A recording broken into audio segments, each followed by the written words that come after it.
భానుమతి గురించి చెప్తుంది వాళ్ళ అక్కనే ఒక్కటే ముక్క రెడీ. నేను వెళ్ళి అక్కయ్య నువ్వు అన్నిటికట నోరు మూసి కూర్చుంటే ఎలాగూ మరి మీ మరిది అడిగారు భానుమతిని పెళ్లి చేసుకుంటాట అంటే మొగుడు రాగానే కాయలు ఇచ్చుకుని ఏడ్చిందిట.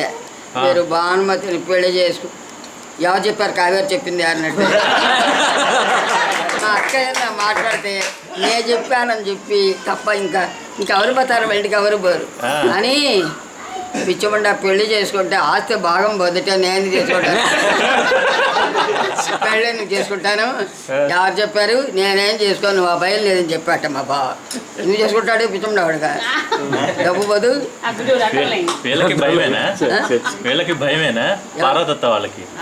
వాళ్ళకేం తెలుసు? వాళ్ళ నాన్న పార్వతి జయలక్ష్మిని పిలుస్తుంటే వీళ్ళు గదుల్లో కూర్చొని నాన్న పిలుస్తున్నాడే సార్ నన్ను కాదే నిన్నే సరేలే ఒక్క రోజు కూడా వాడు కృష్ణుడు ఏం చదువుకున్నాడు కదా ఆయనే చదువుకోలే నువ్వు చదువుకున్నాడు లేదా రాయమనేవాడు ఏమీ లేదు. హాస్పిటల్లో ఉండి ఈ గదిలో ఉంచుకో గదిలోకి మాట్లాడు డాక్టర్తో మాట్లాడు ఆయన చెప్పాలి లేకపోతే వాడు రాయలు రసవా రసవా ఏం రసం నాకు ఒళ్ళు మండేది ఎందుకులే పెద్దవాడు ఏం రాయాలి వాడికి తెలీదా ఏం రాయాలి వాడు పిచ్చాడా చదువుకున్నాడు ఇంకా ఆయన ఏం చదువుకోలే వాడు బాగా చదువుకున్నాడు అన్నట్టు చెప్పేవాడు. ఓ రోజు అది ఇందాక సత్యనారాయణ కూడా ఉన్నాడు. ఏం జోకులు చెప్పంటావు అసహ్యంగా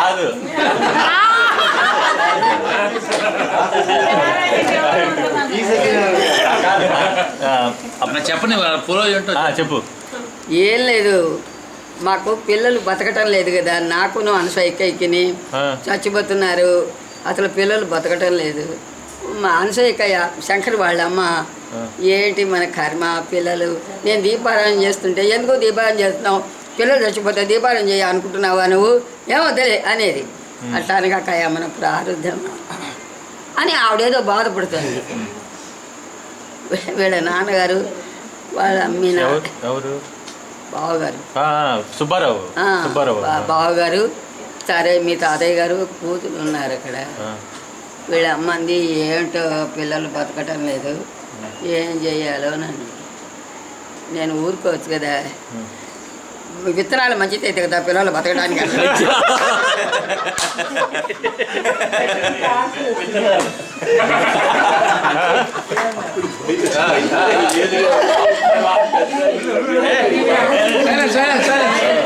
అప్పుడు వాళ్ళు ఏమన్నారు? వాళ్ళ రియాక్షన్ ఏం లేదు. ఏమనలేదు. బావగారు భూమి మంచిది కాకుండా ఉందనుకో బూతు బూతు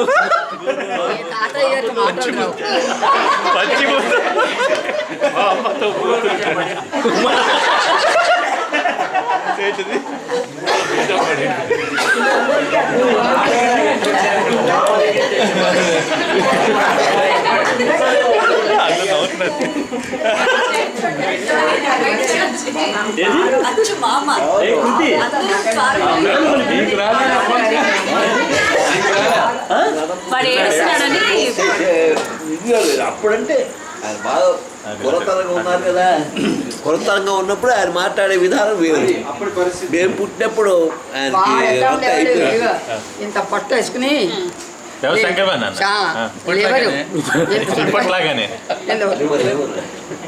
వాళ్ళ పెద్దమ్మ పిన్ని పెంచింది కదా ఆవిడ ఎన్నాళ్ళు వెళ్ళిపోయింది వీడు ఏడుపు.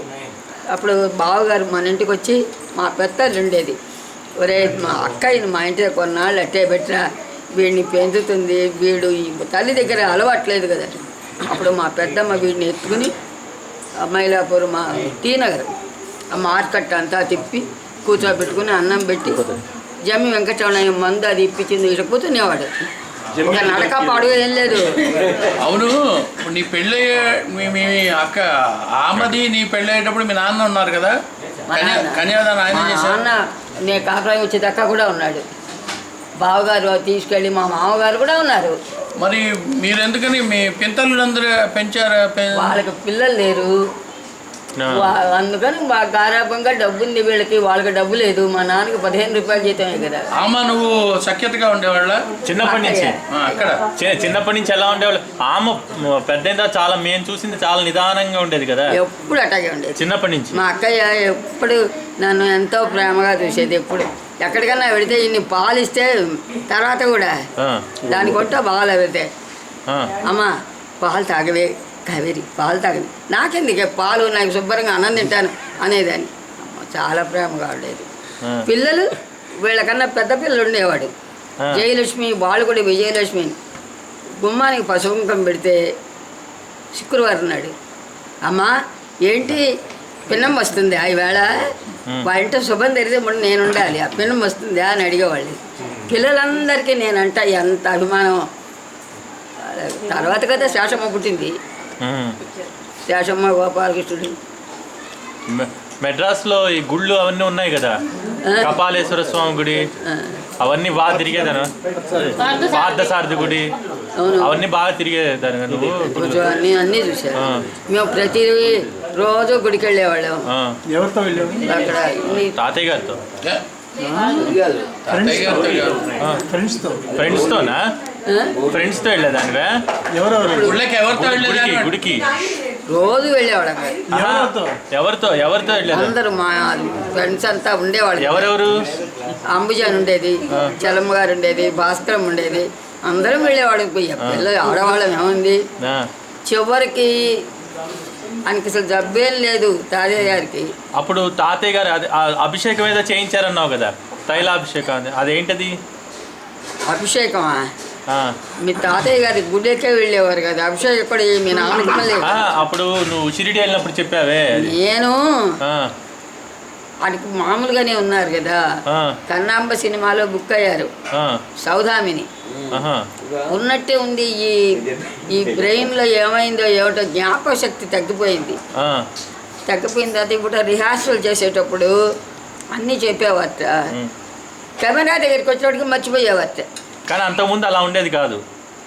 అంతకుముందు ఒక్క ఏదో రీటేక్ అంటారే అదేమిటో, అది కూడా ఏముండేది. ఒక్కసారి చెప్పగానే పద్యాలు, శ్లోకాలు, పాటలు అన్నీ పాడేసేవారు. Single take. కన్నాంబకు మంచి అభిమానం. ఈయనకి ఎందుకు ఇట్లా ఉంది ఏంటి అని అంటే, అప్పుడు ఆయన ఒక డాక్టర్ గారు బ్రెయిన్లో నరం చెడిపోయింది, ఆయనకి పని కానీ చెప్పారు. ఆవేళ నేను నూనె ఎప్పుడు ఉంటుంది కదా, ఆ నూనె తీసుకెళ్ళి ఆ శనేశ్వరి నెత్తి మీద పోసి నేను నమ్ముకుంటే అని బాధపడ్డాను అని వచ్చేసాం. వచ్చేస్తే ఎవరు లేరు కదా అక్కడ, వేసంకాలం. వీడేమో చిన్నపిల్లాడు, మీ బాబాయ్ ఏమో నెలల పిల్లాడు. ఇల్లు ఖాళీ 10 సంవత్సరాల నుంచి ఉన్న ఇల్లు కదా, ఆ సామానంతా మూట కట్టి మా బావ వాళ్ళ గుమస్తా చేత రైల్లో పడేయించి మమ్మల్ని ఎక్కించేసి. వెండి సామాను, పాత్ర సామాన్లు అవి ఉండవు. కాపురం తర్వాత వెండి సామాన్లు కూడా, వెండి అంతా సామాను వేసేసిన తర్వాత విజయవాడ వచ్చాం. విజయవాడ వస్తే కన్నాంబ వచ్చి చెప్పిందా విజయవాడ తీసుకెళ్ళమని? విజయవాడ తీసుకెళ్ళమని లేదు, డాక్టర్కి చూపించండి ఆయనకి జ్ఞాపశక్తి నరం పోయింది అని చెప్పింది. హనుమంతరావు గారు చెప్పారు, తగ్గిరాల హనుమంతరావు గారు. వీడు రంగాయము చంకలో పోతున్నాడు. వైశాఖ మాసం, ఎండ మండిపోతుంది. నేను తను గబగబా దిగేసి మాట్లాడుకుని నుంచున్నారు స్టేజ్ ప్లాట్ఫారం మీద. సామాన్ తిప్పటం లేదు, ఏమీ లేదు. వీడేమో చిన్నపిల్లాడు, వాడేమో చంకలో. ఏం పట్టుకున్నారు? తంబురా తీసుకొచ్చారా? తంబురా కూడా ఉండేది కదా తాతయ్య గారికి. తంబురాలు ఆయన మధ్యలో వచ్చి తంబురాలు ఉన్నాయని అడిగారు. అదొకటే అయిన ప్రశ్న. అదొక్కటే గుర్తుంది ఆయనకి. తంబురాలు జాగ్రత్తగా ఉంచావా లేదా అని. మరి సామాన్లు అడగల?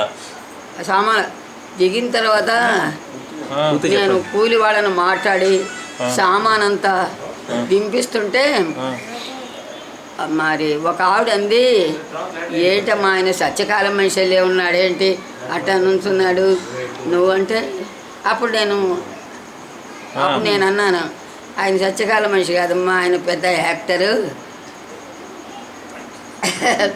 మరి అని చెప్పా. నేను సామాన్ దేవుడికి సామాన్ కూడా రైలు వెళ్ళిపోయింది. డైలీ కూర్చుంటుంది నా కోసమే ఒక్కొక్కటి దింపిస్తుంటే వీడేమో చిన్నపిల్లాడు 4 ఏళ్ళు నా బంద వాడేమో చంకలో కూర్చుని వాడు అటు ఇటు చూస్తూ డైలీ అడిగిపోయి ఎంత సామాను పోయిందిరా. ఆవిడకి చెప్పావా ఏమని ఇలా యాక్టర్ అని నువ్వు చెప్పలే ఏముంది ఏమని ఏముంటుంది అయ్యో పాప ఉంటారు ఏమంటారు. ఇంటికి తీసుకెళ్ళి మా అత్తగారి దగ్గరికి తీసుకెళ్ళి అత్తయ్య ఇదిగో మీ అబ్బాయిని మీకు అప్పగిస్తున్నాను బోరమని ఏడ్చాను. వాళ్ళకి ఎవరేం చేస్తారు మా కర్మకి, మా కర్మ దాని గురించి ఆలోచన ఏం లేదు. ఆ తర్వాత కూడా మళ్ళీ సినిమా యాక్ట్ చేశారా ఎప్పుడు ఇంకా తర్వాత 4 రోజులుగా చచ్చిపోయారు. చైత్ర మాసంలో మేము వెళ్ళాము, వైశాఖ మాసంలో చచ్చిపోయారు. మరి ఇదివరకు ఒకసారి చెప్పావు ఆ తాతయ్య గారు కొంట్లో బాగుండనప్పుడు ఒకసారి తీసుకెళ్ళి అక్రూరుడా ఏదో వేశారు. అది ఎప్పుడో తర్వాత అది చెప్పు అప్పుడు శుభ్రంగా నయమైపోయి ఏమైంది అప్పుడు తాతయ్య గారికి?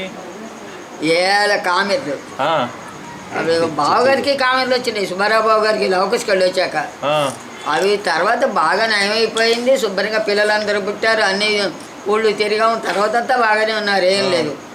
అంతా అప్పుడు ఎవరు వచ్చారు ఒంట్లో బాగున్నప్పుడు? ఎవరు సినిమాలో కావాలన్నారు కదా? ఎందుకు 3 మంది వచ్చారు.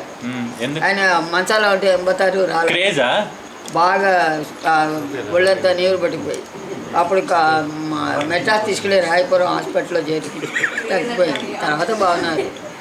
కృష్ణలీల సినిమాలో అప్పుడు వచ్చి అడిగారు, ఏమని అడిగారు? యాక్ట్ చేయమని. మజ్జిగను నారంజపడ రసం తాగుతున్నారు. అంటే నేను ఈ స్థితిలో ఉన్నాను, నేనేం యాక్ట్ చేస్తానంటే ఏం లేదు, మీరు 2 పద్యాలు ఒక పాట పాడండి, మీ పేరుంటే చాలు మాకని చెప్పారు. ఆ కృష్ణలీల సినిమా చూస్తే మీకు తెలుస్తుంది, అన్నీ బొంకెలే. అక్రూరుడు నీళ్ళల్లో పిండి ఇట కప్పుకుంటారు కదా సంజయ్ వార్చుకునేటప్పుడు సంజయ్ వార్చుకో ఆయన ఈయనకి ఇది ఇస్తారే అప్పుడు మొత్తం అప్పుడు కూడా ఎంత బ్రహ్మాండంగా పాడారు. ఎంత పేరు వచ్చింది తెలుసా అక్రూరుడికి? మంచి పేరు, బాగా పాడారు. గొంతు ఎప్పుడు బాగానే ఉంది. తర్వాత బాగా నయమైపోయింది, పిల్లలు పుట్టారు. తర్వాత మేము కలకత్తా అంతా వెళ్ళాం, అన్నీ బాగానే ఉన్నాయి. మరి రాణి గారు ఎలా పరిచయం? రాణి గారు అంటారు కదా, రాణి మెడ్రాస్లో ఆవిడ కపిలేశ్వరం నీకు ఆవిడకి అంటే స్నేహమా? ఎలా? పక్కన ఉంటే స్నేహం గారు అదే పక్కన ఉండేవాళ్ళం, తెలుగు వాళ్ళం కదా ఒకళ్ళకోళ్ళం. అందులో నాకు ప్రతి వాళ్ళని స్నేహం చేసుకోవటం అలవాటు కదా, అందుకని బాగా స్నేహం. ఆవిడ ఎలా ఉండేది నీతో? ఎలా ఉండేది నీతో? ఆయన మినిస్టర్ అయ్యాడు కదా, ఎస్పీ పట్టాభి, విద్యాశాఖ మంత్రి. ఎక్కడ? తమిళనాడు. మెడ్రాస్ రాష్ట్రం. ఆవిడతో కూడా ఇట్టాగే జోకులేసేదాన్ని. ఏంటి విద్యాశాఖ మంత్రి అయ్యారు మీ ఆయన, ఇంకా మీరు ఇట్టాగే మాట్లాడుతున్నారేమంటే, విద్యాశాఖ మంత్రి అయిన తర్వాత నాకు కొమ్మలు వస్తాయి అనుకోండి, అది ఊడితే మళ్ళీ కొమ్మలు ఊడవు కదా అంది ఆవిడ. నిజంగానే వీడ కనకాన్ని కూడా తీసుకెళ్ళా, ఆవిడ పక్కలో కూర్చొని కబుర్లు చెప్పేదాన్ని నేను. వాళ్ళు ఎట్లాంటి వాళ్ళు తెలుసా?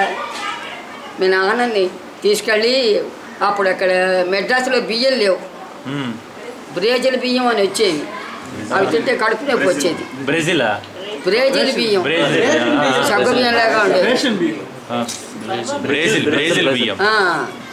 మేమేదో ఎట్టా కూడా తినేవాళ్ళం.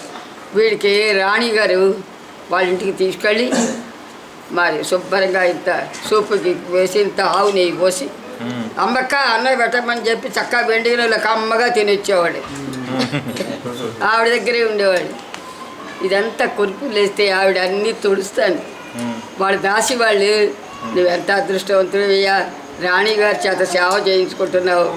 వాడికి ఏం తెలుసు రాణిగారు రాజా చూసారు. బాగా స్నేహంగా ఉండేవాళ్ళు. అప్పుడు పంచెలు కూడా దొరికేవి కావు కట్టుకోవడానికి. మెడ్రాస్లో బియ్యం లేవు, పంచెలు లేవు. రేషన్ కార్డు రేషన్ కార్డు మీద రెండో ప్రపంచ యుద్ధం. అప్పుడు రెండో ప్రపంచ యుద్ధం అప్పుడే మేము అప్పుడు అక్కడే ఉన్నాం. నేను అప్పుడు వీళ్ళేమో విజయవాడ వచ్చేసారు, పాటిపాటి వారు. ఆహా. విజయవాడ వచ్చేసారు. నేనేమో వింజమూరు వెళ్ళిపోయా. ఈ నాన్న 44లో కదా పుట్టింది. ఆ? నాన్న 44లో కదా.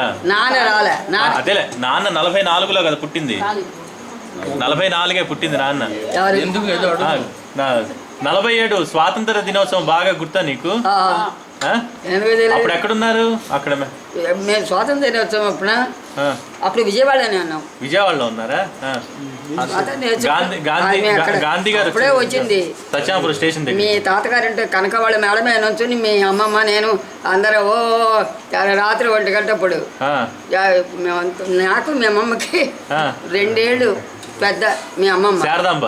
శారదమ్మ గారు. ఆవిడ 16లో పుట్టింది, నేనేమో 19లో పుట్టి. గాంధీ గారు వచ్చారు కదా ఒకసారి విజయవాడ. గాంధీ గారిని చూసా. ఆ, నేను మెడ్రాస్లో ఉన్నప్పుడు ఆ. మహిళా మండలిలో దుర్గాబాయమ్మ గారి మహిళా మండలిలో మెంబర్గా ఉండేదాన్ని. ఏది? దుర్గాబాయి దేశ్ముఖ్. దేశముఖ్ గారి మహిళా మండలిలో నేను మెంబర్గా ఉండేదాన్ని. అయితే నువ్వు స్వాతంత్ర సమరయోధుల కింద ఆ? పెడితే అక్కడికి రాజేంద్ర ప్రసాద్, బాబు రాజేంద్ర ప్రసాద్ రాష్ట్రపతి. వీళ్ళందరూ వస్తే ఇట్లా అక్కడికి వచ్చేవారు కదా మహిళా మండలికి. దగ్గరగా నుంచుని చూసేవాళ్ళం. మీ తాతయ్య గారి వాళ్ళంతా రోడ్ల మీద నుంచుని చూసేవాళ్ళు. చూస్తే నువ్వు అదృష్టవంతురాలి, వాళ్ళందరినీ దగ్గరగా నుంచుని మహిళా మండలిలో ఉండేదాన్ని కదా. ఏదో వాగుతూ ఉండడం కబు తాతయ్య గారు వాళ్ళు బయట నుంచి చూసేవాళ్ళ. నువ్వు లోపల సూపర్. అవును, మరి లోపలికి రారు, మహిళా మండలిలోకి వచ్చేవాళ్ళు వాళ్ళు. అని ఉండేవాళ్ళు. అంటే మాట్లాడేవాళ్ళ, అంటే మహిళా మండలి లోపలికి వచ్చిన దుర్గాబాయి దేశ్ముఖ్ వాళ్ళతో మాట్లాడేవా? ఎవరు? ఆవిడ దగ్గర జన్నగట్టమ్మ గారిని ఒక ఆవిడ ఉంది. తర్వాత ఇవన్నీ అయిపోయిన తర్వాత విజయవాడలోను ఈ మధ్యతరగతి కుటుంబీకులందరికీ ఆడవాళ్ళకి ఒక ఏదన్నా ఇది కావాలని చెప్పి ఒక అగ్గిపెట్టెల ఫ్యాక్టరీ పెట్టింది దుర్గాబాయి దేశ్ముఖ్. పెడితే ఆ వేళ మేము అందరం వెళ్ళాము అక్కడికి. అప్పటికి తాతయ్య గారు లేరు కదా. వెళ్ళి అందరం వెళ్ళిన తర్వాత ఆ చెన్నంకట్టమ్మ గారు నన్ను గుర్తుపట్టింది. గుర్తుపట్టి ఆవిడని రమ్మనమని కొన్ని 100 మంది జనం విజయవాడలో సర్వే గారి గుళ్ళ దగ్గర, గుళ్ళకి అవతల వెడితే మీరు కామిశ్రమ గారు కదా అని అడిగింది. అవునండి, నేను మహిళా మండలిలో మెంబర్గా ఉండేదాన్ని, ఇలా చచ్చిపోయారు అని చెప్పా. చెప్తే మీకు ఏమైనా ఉద్యోగం ఇస్తే చేస్తావా అని అడిగింది ఆవిడ నన్ను. నేనేం చదువుకోలేదండి అన్న. నేను చదువుకోలేదండి అన్న. కుట్లు అలికలు వచ్చన్న. అయితే మిమ్మల్ని సీతానగరం పంపిస్తాను, 1 సంవత్సరం ట్రైనింగ్కి మీకు కుట్టు టీచర్గా ఉద్యోగం వస్తుంది, నేను మీకు ఉద్యోగం ఇప్పిస్తాను, మీరు పెడతారా అంటే ఇంటికి వెళ్ళి కనుక్కొని వస్తానండి, నాకు చిన్న పిల్లలు అన్న. ఇంటి దగ్గర మా పింతాళ్ళింది కదా, నేను వాళ్ళని అడిగా, నేను పెట్టిన అద్దెలు పెట్టిన డబ్బే నేనేమన్నా ఉద్యోగం చేశానా? అద్దెల మీద కదే వాళ్ళకి పెట్టింది. నేను ఇట్లా సీతారాయణ ట్రైనింగ్ కడతానారమ్మా, మా పిల్లల్ని ఇద్దరిని మీరు ఆ అద్దెలు తీసుకుని అన్నం పెట్టి వాళ్ళ ఇద్దరిని పెంచండి అంటే, మేము నువ్వు ఉద్యోగాలకు పెడితే మీ పిల్లల్ని నేను బేల్చాం పోమన్నా. నీ కొడుకు చిన్నవాడు, ఎవరు పెంచుతారు, మా వల్ల కాదన్న. 2వ రోజున మళ్ళీ వీళ్ళు వీళ్ళని ఎవరు చూస్తారు? సంవత్సరం చూసేవాళ్ళు లేరు కదా. లేకపోతే నాకు చక్క కొంచెం వచ్చేది. గవర్నమెంట్ ఉద్యోగం వచ్చి బాగా చూసేవాళ్ళు. మరి అక్కడ ఆ దుర్గాబాయి దేశ్ముఖ్ మహిళా మండలి అంటున్నావు, తర్వాత పెద్ద పెద్ద సినిమా యాక్టర్లు వీళ్ళందరి మధ్యలో తిరిగావు కదా. మరి ఒక్కసారిగా విజయవాడకి నువ్వు అక్కడ మెడ్రాస్ లో పెద్ద వాళ్ళందరి మధ్యలో తిరిగావు. మరి తాతయ్య గారు పోయిన తర్వాత విజయవాడలో ఒక్కసారిగా కాయిన్ ఇలా టర్న్ అయింది కదా. ఈ ప్రశ్న మొదలు రాధాకృష్ణమూర్తి నన్ను అడిగాడు. ఏమని? అత్తయ్య, నువ్వు అంత హోదాలో ఉన్నావు, పెద్ద వాళ్ళతో స్నేహం చేసావు, అంత డబ్బులో ఉన్నావు, ఇప్పుడు నువ్వు 50 రూపాయలు అద్దెలతోటి ఎలా మెయింటైన్ చేస్తున్నావు అని అడిగాడు. నేను చేయటం లేదు, మా కృష్ణ పరమాత్మ చేయిస్తున్నాడు. అది తాతయ్య గారే కొన్నారా విగ్రహాన్ని? ఎవరు? నేనే కొనుక్కున్నావా? నాకు చిన్నప్పటి నుంచి కృష్ణుడు నా వెంటే ఉంటాడు.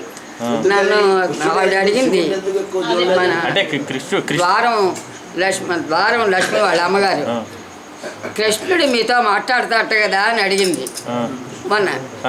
ఈ బాలు చెప్పినట్టున్నాడు మా అమ్మ కృష్ణ భక్తులు అని అడిగితే నేను చెప్పాను కృష్ణుడు నాతో మాట్లాడండి నేనే మాట్లాడతాను కృష్ణుడితోని.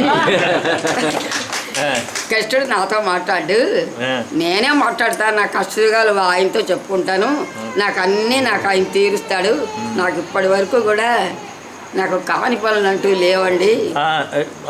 అది తాతయ్య గారు పోయిన తర్వాత వీళ్ళిద్దరిని ఎలా పెంచా అంటే నీకు ఎవరైనా ఐడియా ఇచ్చారా లేకపోతే నీకే తట్టిందా అవన్నీ? మరి ఎవరు సహకరించలేదు కదా వీళ్ళకి, నాకు ఎవరైనా ఉంటాయి కదా సహకరించడానికి. మరి మళ్ళీ మెడ్రాస్ వచ్చేయమని ఎవరు రమ్మలేదు విజయవాడ నాకు ఎవరు రమ్మంటారు మెడ్రాస్లో అక్క బావ దగ్గర ఉంటానా నేను అలా ఉండా నేను.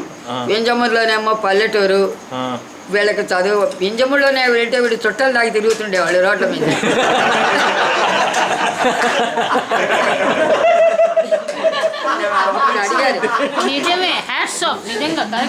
అప్పుడు ఆ స్థలం ఖరీదు 10,000. 1000 రూపాయలు కొన్న స్థలం 1000 రూపాయలు కొన్న స్థలం 10,000.